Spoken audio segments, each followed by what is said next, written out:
구하기가 참 어려웠던 시절에 그래도 주로 읽었던 책이 있다면 위인전에 대한 책이었습니다. 김유신 장군, 을지 문덕 장군, 또 이순신 장군, 주로 위기에서 나라를 구했던 영웅들의 이야기였습니다.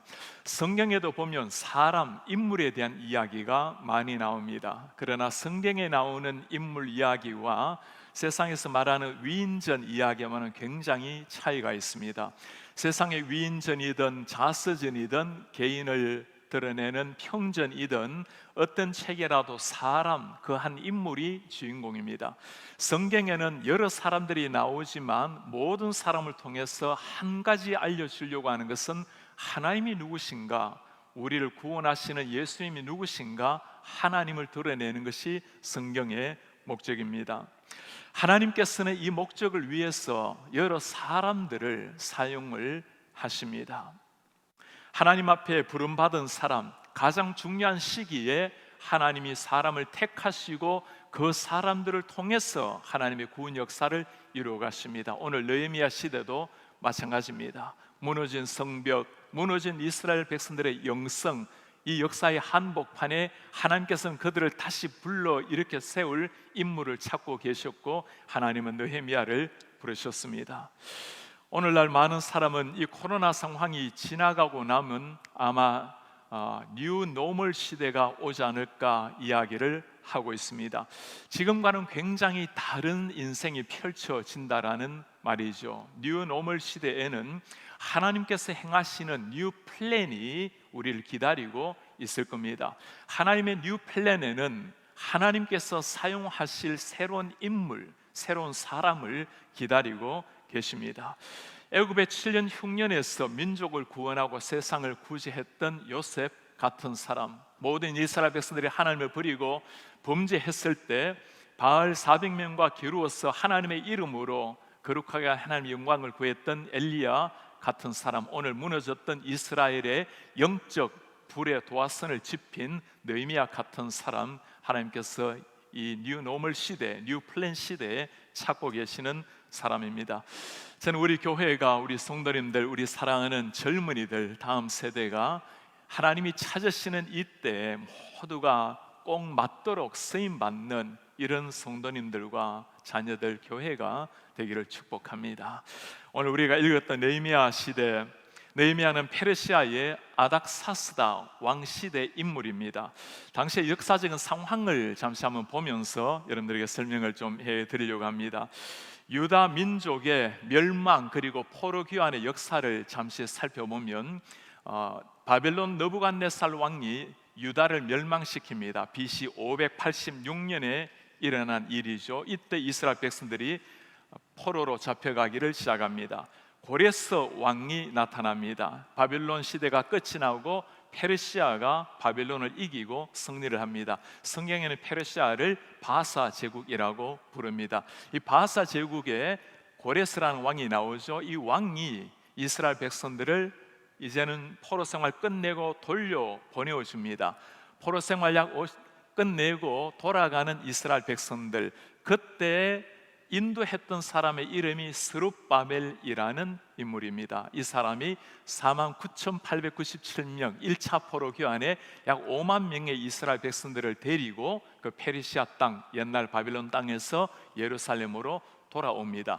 돌아와서 이들이 한 일은 무너졌던 솔로몬 성전을 재건하는 일이었습니다. 그래서 스룹바벨 시대 때 성전이 재건되어서 이걸 우리가 부르기를 스룹바벨 성전이라고 부르기도 합니다. 다리오 왕이 지나가고 아수에로 왕, 여러분 이름 기억나시죠? 에스더 왕비를 삼았던 왕입니다. 아수에라가 지나가고 난 다음에 왕이 아닥사스다 왕인데, 이 아닥사스다 왕 때는 이스라엘 백성들을 2차로 돌려보냅니다. 이때 인도했던 지도자가 에스라라는 학사였습니다. 말씀에 능한 사람이었죠. 이때 돌아온 사람은 1754명 정도가 돌아갔습니다. 나라가 멸망하고 난 다음에 지금 느헤미야 시대까지 시간을 살펴보면 거의 140년 정도 시간이 흘렀습니다. 우리 미국 이민 생활을 보게 되면 아마도 이민 4세 정도 되는 사람이었겠죠. 이때 느헤미야는 다시금 42,360명을 데리고 3차로 귀환을 하게 되는데, 오늘 우리가 읽고 있는 이 본문의 말씀 느헤미야 사건은 바로 이 사건을 두고 기록된 말씀입니다.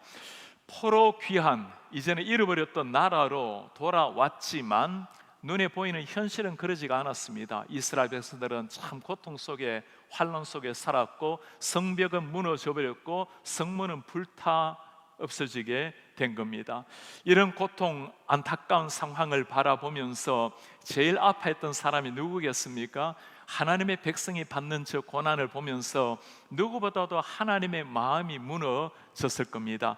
이런 시기에 민족을 일으키기 위해서 무너진 이스라엘 백성들의 성전을 다시금 건축하고 성벽을 쌓아 올리고 이스라엘 백성들의 영적 무장을 일으킬 사람 찾고 계셨습니다. 그때 쓰임받은 사람이 느헤미야 사람입니다. 느헤미야, 하나님의 역사의 개입은 이렇게 시작이 됩니다. 우리 2절 한번 말씀 한번 보시겠습니까? 내 형제들 가운데 하나인 하나니가 두 사람과 함께 유다에서 내게 이르렀기로, 형제 가운데 하나니까 자기 친형이 되겠죠. 유다에서 내게 이르렀습니다. 내가 그 사로잡힘을 면하고 남아있는 유다와 예루살렘 사람들의 형편을 물은즉, 그러니까 느헤미야가 지금 질문하는 게 뭐죠? 형님, 유다에 있는 사람들, 예루살렘에 있는 우리 민족들이 어떻게 살아가고 있습니까? 형편을 물었습니다.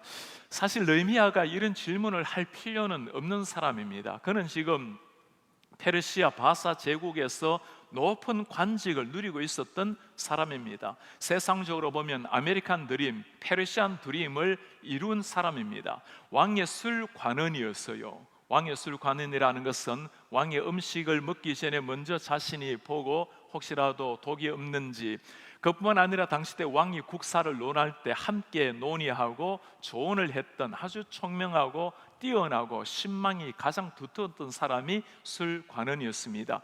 원한다면 무엇이든지 왕을 통해서 할 수 있는 그 자리에 있었던 사람. 그러나 그에게는 신앙적인 역사의식이 있었습니다.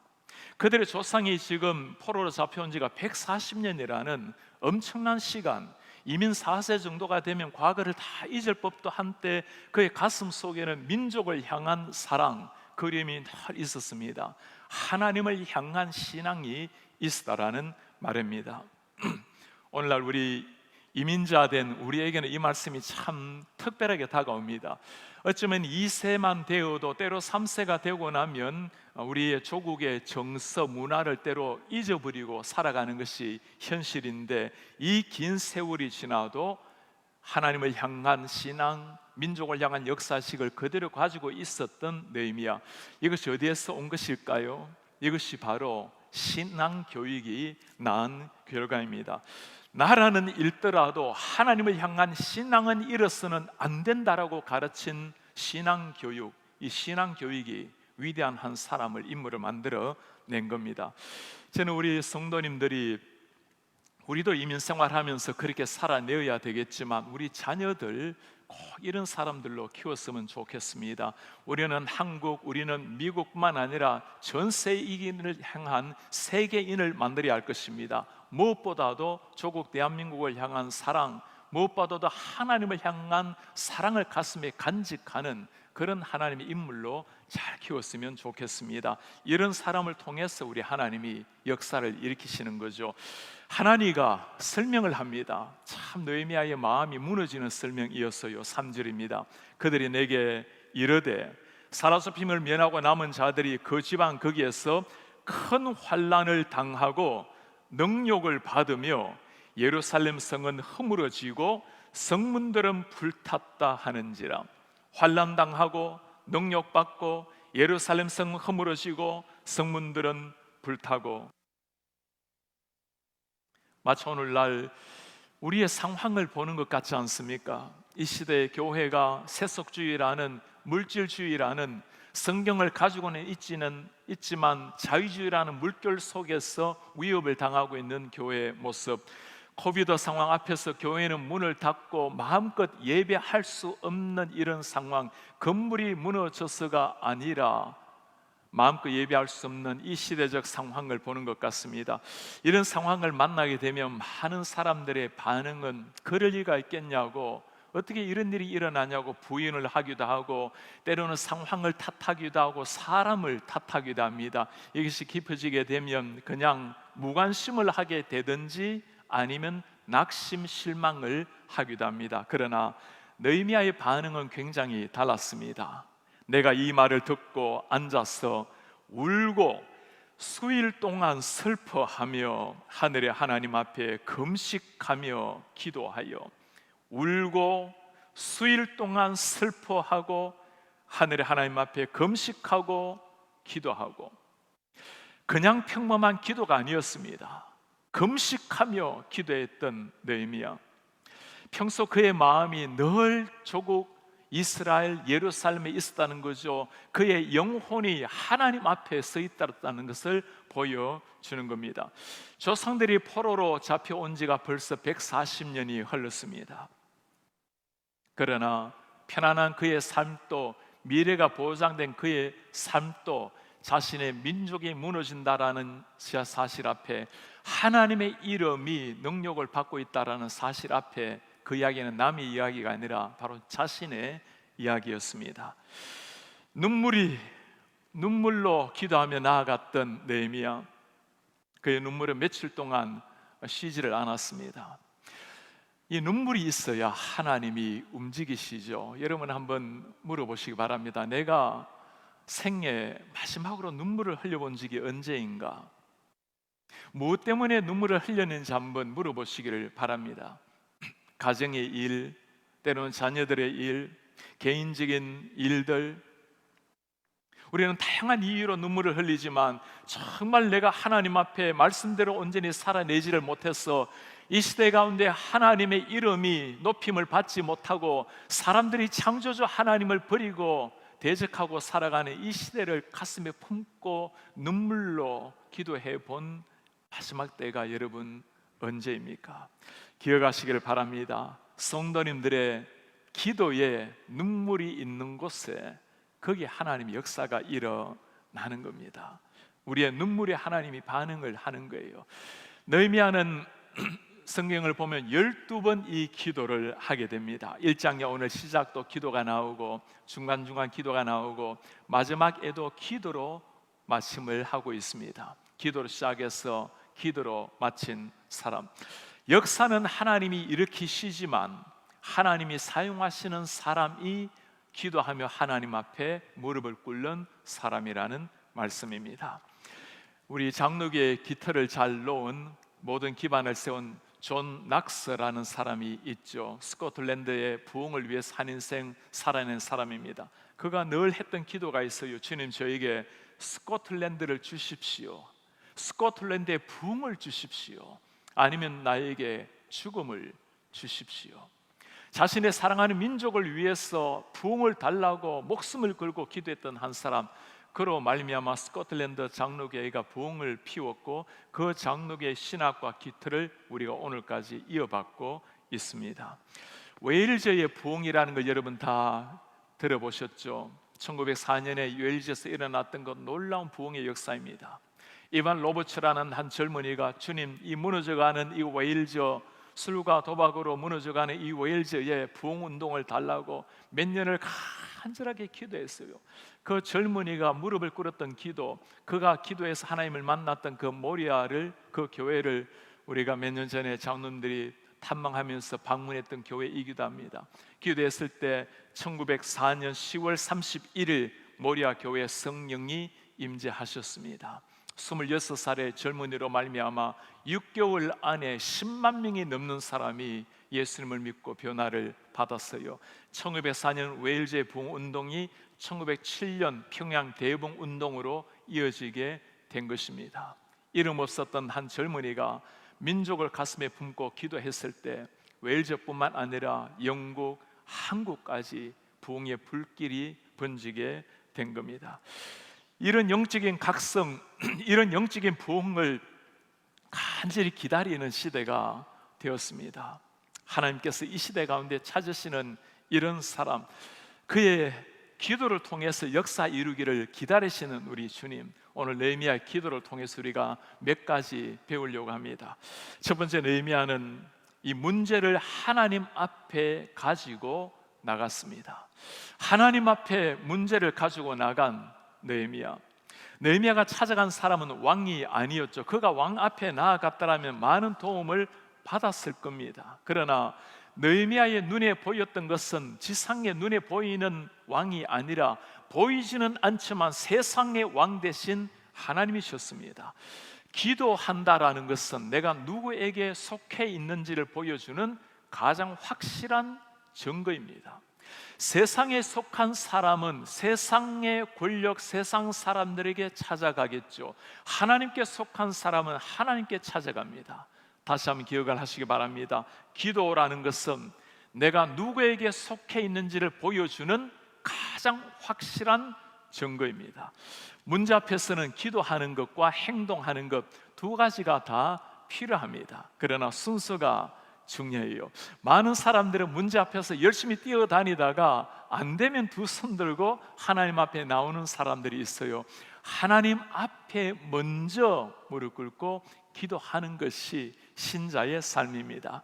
역사를 주관하시는 분이 하나님이라는 것을 믿기 때문입니다. 느헤미야의 기도, 그가 기도를 시작했던 시기는 1절에 보면 11월 중순이 됩니다. 2장에 가면 응답받는 상황이 나오는데 3월 중순이에요. 4개월 동안 지속적으로 기도를 한 겁니다.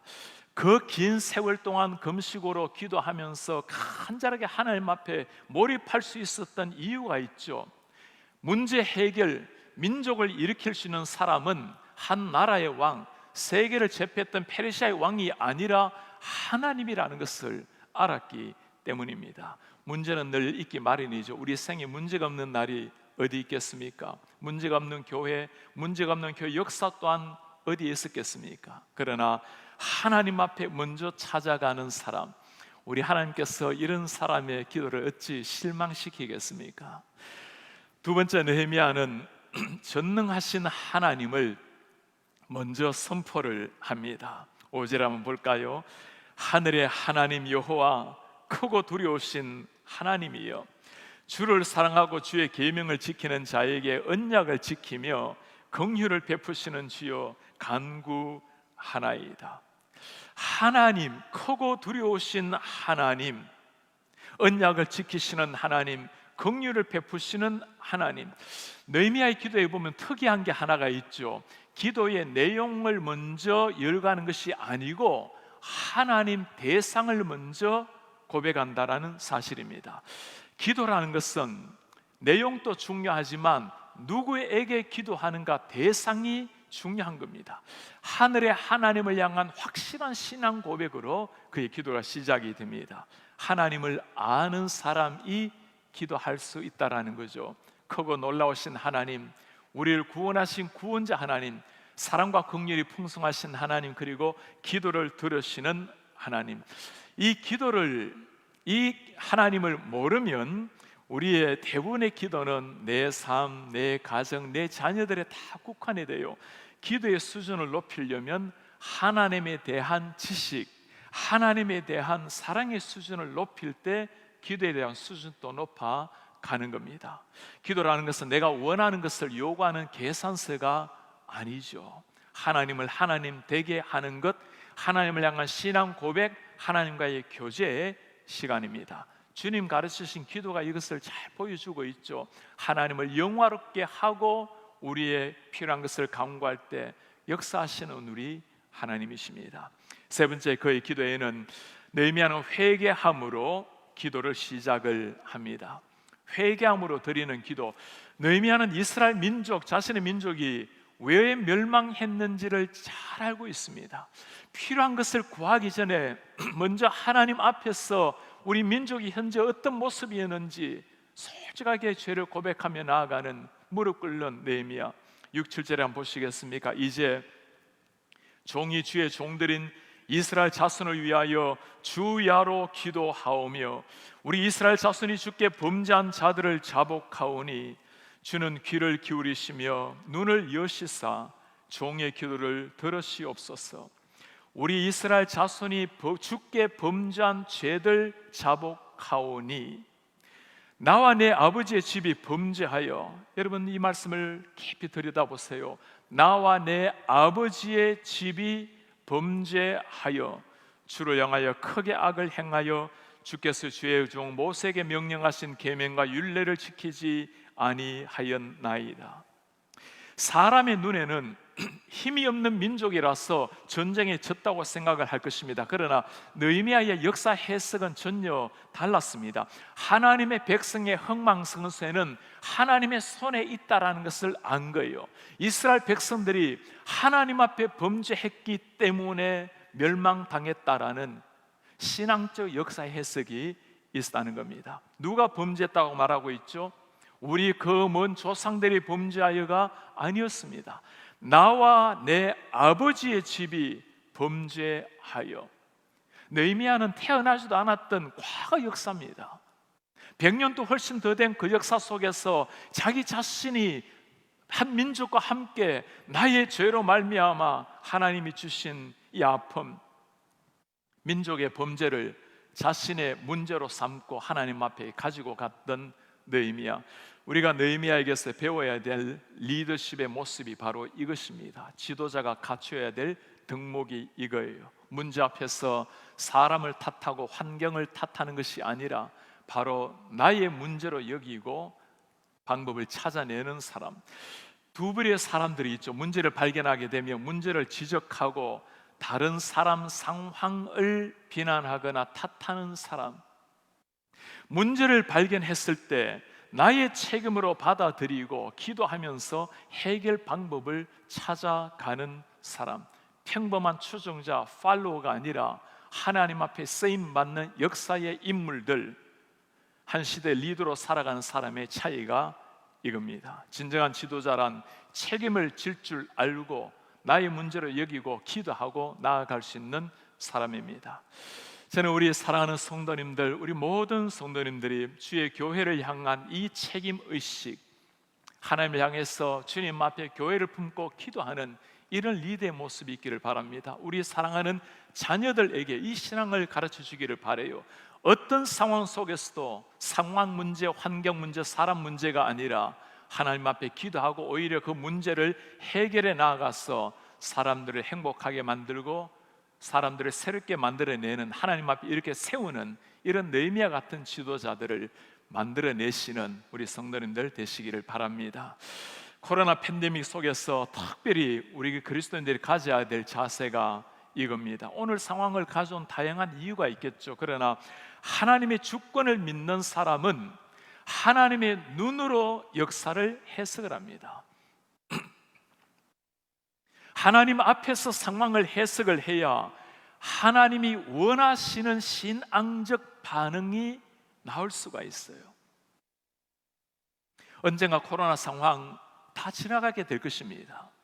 사람들이 그때 우리에게 물어볼 것입니다. 하나님을 믿는 당신들은 그때 무엇을 했습니까? 역사를 주관하시는 분이 하나님이라고 믿는 그대들은 그때 무엇을 했습니까? 우리 자녀들이 지금 우리를 보고 있습니다. 하나님을 믿는 어머니, 아버지는 이런 팬데믹 상황 속에서 어떤 자세로 나아가고 있는가? 여러분들의 삶이 살아있는 신앙 교육이 되는 겁니다. 세상 앞에서도 자녀들 앞에서도 우리가 보여줘야 될 게 이 느헤미야의 눈물입니다. 민족을 품고 이 고통 앞에서 하나님 앞에 간구하며 나아가는 사람, 이 시대를 바라보면서 하나님을 대적하는 시대, 청교대 신앙을 다 잃어버리고 자신이 주인이 돼가는 시대를 바라보면서 눈물로 아파 기도하는 부모님, 세상에서 빛과 소금으로 부름을 받았지만 살아내지 못하고 있는 안타까운 나의 모습, 민족과 교회를 가슴에 품고 기도하는 눈물, 우리가 세상과 자녀들에게 보여줘야 될 것이 바로 이 눈물의 기도입니다. 네 번째, 우리가 느헤미야를 통해서 배울 수 있는 것, 느헤미야는 하나님의 언약에 근거해서 기도를 해요. 느헤미야의 가슴 속에는 하나님께서 하신 약속을 알았습니다. 하나님이 어떤 분이신지를 알았어요. 그 기도를 한번 보시겠습니까? 옛적에 주께서 주의 종 모세에게 말했습니다.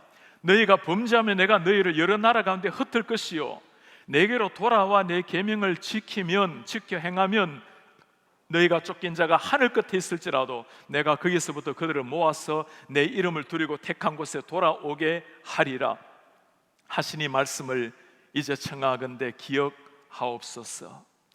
느헤미야는 이스라엘 나라의 상황을 정확하게 파악하고 있었습니다. 하나님의 언약을 어김으로 말미암아 심판받은 민족, 하나님의 마음을 알았어요.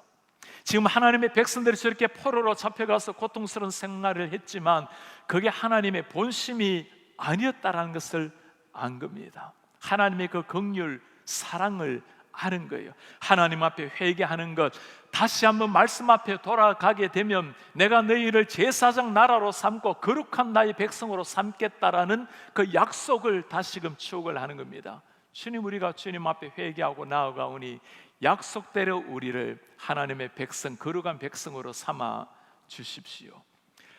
약속이라는 것이 10년, 30년 지나면 기억에서 사라지기 마련이죠. 지금 이 약속은 모세에게 1000년 전에 했던 약속입니다. 무슨 말일까요? 하나님의 말씀을 그대로 간직하고 있었던 느헤미야, 하나님을 알았기에 기도할 수 있었고 말씀을 알았기에 언약에 근거해서 하나님 앞에 간구할 수가 있었어요. 회복의 시작이 바로 여기에 있는 겁니다. 하나님의 언약을 기억하고 말씀으로 돌아가는 것, 우리 시대에서 회복해야 될 것이 바로 이것입니다. 하나님의 변함없는 진리의 말씀을 가슴에 새기고 말씀 위에 서서 하나님 앞에 살아내는 것. 오늘 우리가 코로나 상황이 아직 많은 성도님은 온라인으로 예배하고 있습니다. 우리가 교회 현장에 와서 예배하는 것 너무나 귀한 일이지만 더 중요한 것이 있다면 하나님 앞에 서는 것, 눈물로 하나님 앞에 회개하며 말씀으로 돌아가는 것, 그때 하나님 역사가 시작이 되는 겁니다. 오늘 우리는 역사를 움직인 느헤미야의 기도, 하나님께서 이 중요한 역사의 순간에 사용한 한 사람 느헤미야를 보았습니다. 민족의 문제를 나의 문제로 여기고 하나님 앞에 무릎을 꿇었던 사람, 그가 그렇게도 기도할 수 있었던 이유가 있었죠. 느헤미야가 하나님의 마음을 본 거예요. 진노 중에라도 긍휼을 베푸시는 하나님을 본 겁니다. 10절에 그의 호소를 한번 보실래요? 이들은 주께서 일찍이 큰 권능과 강한 손으로 구속하신 주의 종들이요 주의 백성입니다. 주님, 이 사람들을 보십시오. 하나님이 구원하신 종들이요 주님의 백성입니다. 성경 어느 구절을 이 구절과 바꿀 수가 있을까요?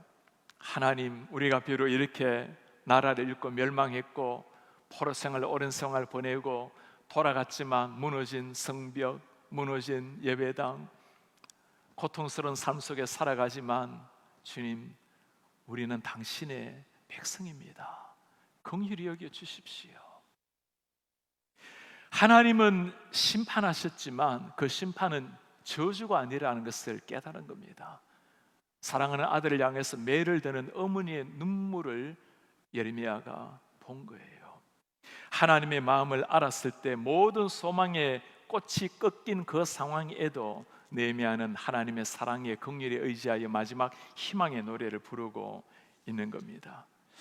이스라엘의 회복, 여러분 느헤미야도 간절히 바랬지만 더 바라셨던 분이 누구일까요? 하나님이세요. 이 시대 가운데 점점 약화되어가는, 점점 세상의 비난의 화살이 되고 공격의 화살이 되고 있는 진리를 품은 교회를 바라보고 우리도 안타까워하지만 정말 안타까워하는 사람이 누구일까요? 우리 하나님이십니다. 그 하나님의 가슴을 품고 기도할 때 그때 하나님께서는 놀라운 회복의 역사를 우리 시대 가운데도 이룰 줄 믿습니다. 오늘 우리는 고통받는 민족, 무너진 성벽, 불타버린 성문을 앞에 놓고 가슴을 치면서 민족을 향해 눈물로 금식하며 기도했던 느헤미야의 기도를 보았습니다. 그럴 필요가 없는 사람이었습니다. 한 세상 페르시안 드림을 이루었고 아주 잊혀져간 옛날의 조국들, 그냥 그렇게 살면서 하나님 섬기면서 살 수 있었던 사람이에요. 그러나 그는 그의 부귀와 영화, 안락 모든 것을 다 내려놓고 고통받는 백성들 틈으로 들어가서 민족을 일으켜 세웠습니다. 이 말씀 가만히 읽어보면 여러분 누가 떠오르십니까? 하늘의 모든 영광을 버리시고 이 땅에 오셔서 세상 한복판에 내려오셔서 우리 모든 인류의 죄악을 나의 문제로 여기시고 십자가 위에 우리 모든 죄를 들고 올라가신 우리 예수님, 그분이 보이지 않으십니까? 우리가 주님을 몰랐을 때 아버지 저들의 죄를 용서해 주십시오. 자신의 죄인인지도 모르고 있습니다. 그 주님의 피로 말미암아 인류 구원의 역사가 이루어진 겁니다. 오늘 이 시대 가운데 하나님이 찾으시는 사람, 이런 사람입니다. 주님, 이 시대를 가슴에 품고 이 시대 교회를 심장에 새기고 제가 주님 앞에 엎드립니다. 오늘 말씀을 보면 정말 감격적인 게 하나 있어요. 하나님이 느헤미야 한 사람을 택하셨습니다. 느헤미야가 기도로 주님 앞에 나아갔어요. 그때 어떤 일이 일어났나요? 11절에 중요한 한 구절에 나옵니다. 주여 구하오니 귀를 기울이사 종의 기도와 주의 이름을 경외하기를 기뻐하는 종들의 기도를 들었소서. 한 사람이 하나님 앞에 기도의 무릎을 꿇기 시작했을 때 하나님께서는 기도의 용사를 함께 일으켜 주신 겁니다. 잠잠히 있었던 묵묵했던 그 많은 사람들이 함께 기도의 용사로 나갔을 때 우리 하나님 무너진 이스라엘을 이렇게 세우는 놀라운 역사를 일으켜 주신 겁니다. 우리 사랑하는 성도님들, 이 시대 팬데믹을 지나는 이 시대 가운데 하나님의 교회가 다시 한번 영적 비상을 이루어야 될 이 시대 가운데 우리 하나님 이런 사람 찾고 계십니다. 느헤미야, 바로 내가 느헤미야가 되어주시기 바랍니다. 여러분들의 자녀를 느헤미야로 세우는 성도가 되시길 바랍니다. 그때 우리 하나님께서 느헤미야 같은 수많은 사람들 함께 일으키셔서 이 시대 가운데 기다리셨다는 듯이 하나님의 놀라운 역사를 일으켜 내실 것입니다. 우리도 기대하지만 하나님께서 그 날을 더 기대하고 계십니다.